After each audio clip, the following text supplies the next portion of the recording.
The same pattern that destroyed the Roman Empire is happening again, but this time, it's your personal finances being systematically hollowed out by institutions designed to keep you borrowing until you die.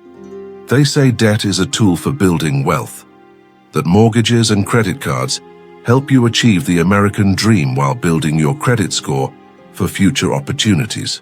The truth is that consumer debt has grown 4,200% since 1971, while wages have increased only 340%, creating a mathematical impossibility where Americans must borrow exponentially more each generation just to maintain the same standard of living their grandparents achieved with cash. Banks have engineered a system where the average American pays $279,000 in interest over their lifetime, more than most people's total income, while remaining trapped in perpetual debt cycles that transfer their labor value directly to financial institutions. This isn't accidental economic evolution. It's the systematic recreation of medieval serfdom using debt instead of land ownership, designed to extract the maximum amount of wealth from your labor, while keeping you psychologically dependent on the very system that's impoverishing you. In the next 12 minutes, I'll show you exactly how banks engineered this debt trap using lessons learned from history's most successful wealth extraction systems, why the current model mathematically guarantees most Americans will die in debt, and the 3 specific strategies you can use to escape financial serfdom before it consumes your family's future for generations. Transport yourself to Rome in 509 BC, where a system called nexum legally bound debtors to their creditors as slaves until their obligations were satisfied, creating a permanent underclass that could never escape financial servitude no matter how hard they worked. Wealthy patricians like Marcus Crassus, who would later become Rome's richest man, understood that lending money at interest created more reliable wealth than owning land or businesses, because debtors had to work continuously to service obligations that grew faster than their ability to earn. The air in Roman forums was thick with the desperation of plebeians who had borrowed grain during famines, only to discover that compound interest made their debts mathematically unpayable within their lifetimes.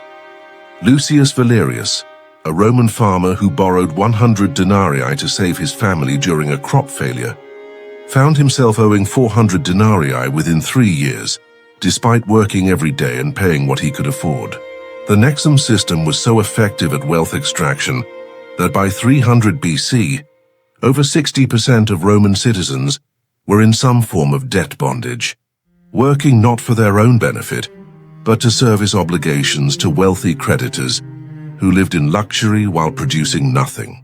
The psychological brilliance of the system was that debtors blamed themselves for their predicament rather than recognizing the mathematical impossibility built into compound interest calculations designed to create permanent servitude.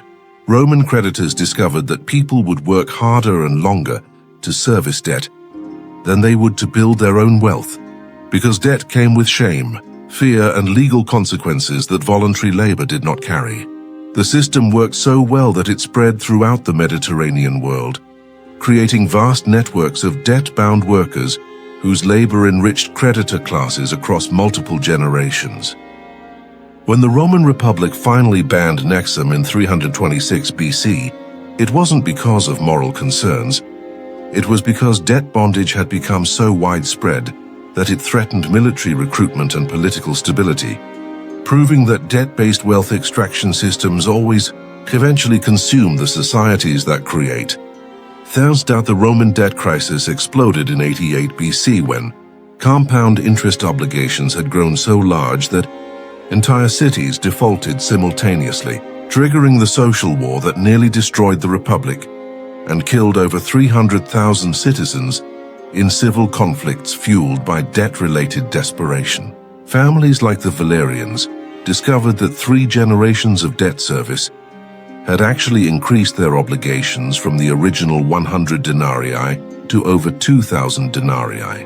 Despite paying consistently for decades, the mathematical reality of compound interest made freedom impossible rather than difficult. The human cost was devastating.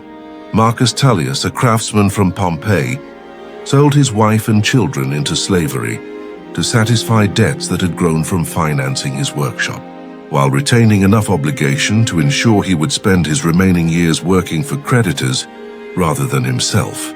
By 82 BC, debt-related suicides had become so common that Roman authorities stopped recording them as individual tragedies and began treating them as statistical inevitabilities of the financial system. The wealth transfer was breathtaking in its scope.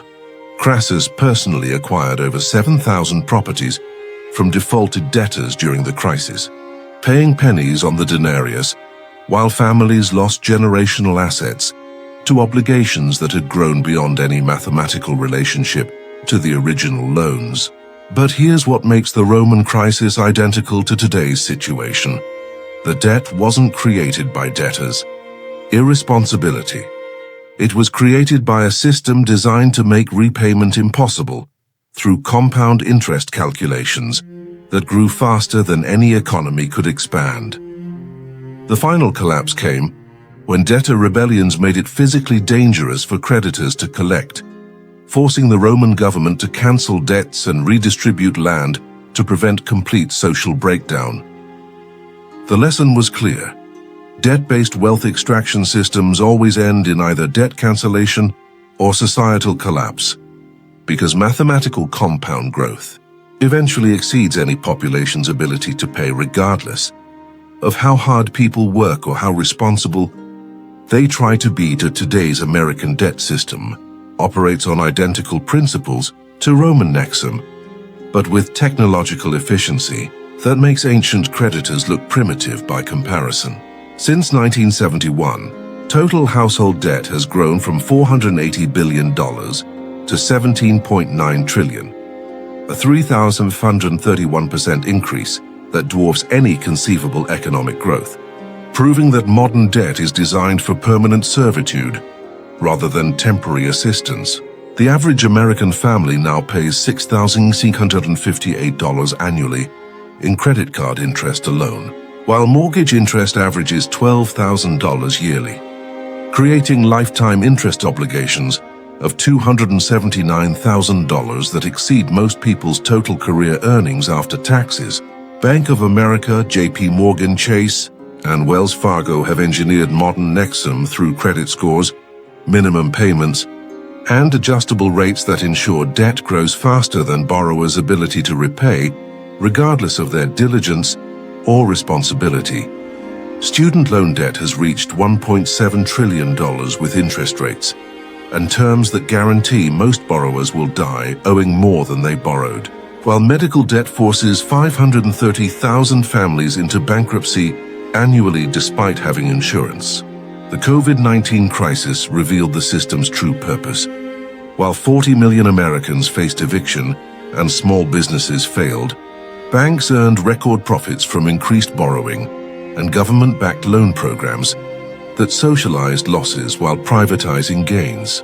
Credit card companies now use algorithmic psychology to trigger spending behaviors while offering minimum payments calculated to maximize lifetime interest extraction.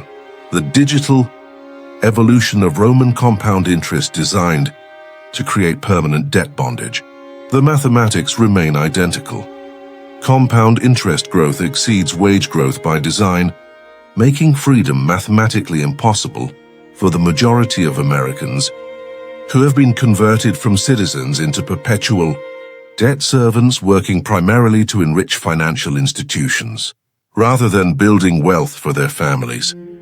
Here's your 3-step strategy to escape modern debt serfdom and avoid the mathematical trap that has captured 80% of American families.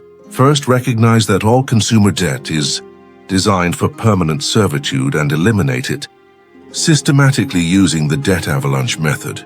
Pay minimums on everything while attacking the highest interest. Rate debt with maximum payments until it's gone. Then roll that payment into the next highest rate. This isn't about budgeting harder. It's about understanding that compound interest working against you is mathematically impossible to overcome with normal payments. Never use credit cards for consumption. Only for business expenses you can pay immediately, because banks have designed minimum payments to maximize lifetime interest extraction rather than debt elimination. Second, convert from debtor to investor by using the same compound interest mathematics that enslave debtors to create wealth through assets that appreciate faster than debt costs. Instead of borrowing for consumption, save the same money and invest in dividend-paying stocks, real estate, or business ownership that generates passive income streams. Use low-interest debt only for assets that appreciate and generate income. Rental properties, business equipment that produces revenue, or education that measurably increases earning capacity.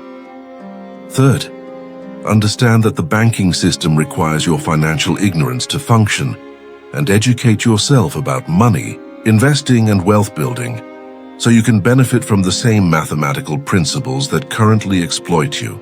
Read financial history, study successful investors, and learn how wealthy people use debt as a tool rather than being enslaved by it. Build emergency funds so you never need to borrow for unexpected expenses, and create multiple income streams so you're not dependent on employment income alone. The Roman debt system eventually collapsed when too many people understood its mathematical impossibility. Modern banking faces the same fate when Americans learn to use compound interest for wealth building rather than wealth extraction. History doesn't repeat, but if you don't understand it, it will crush you all the same.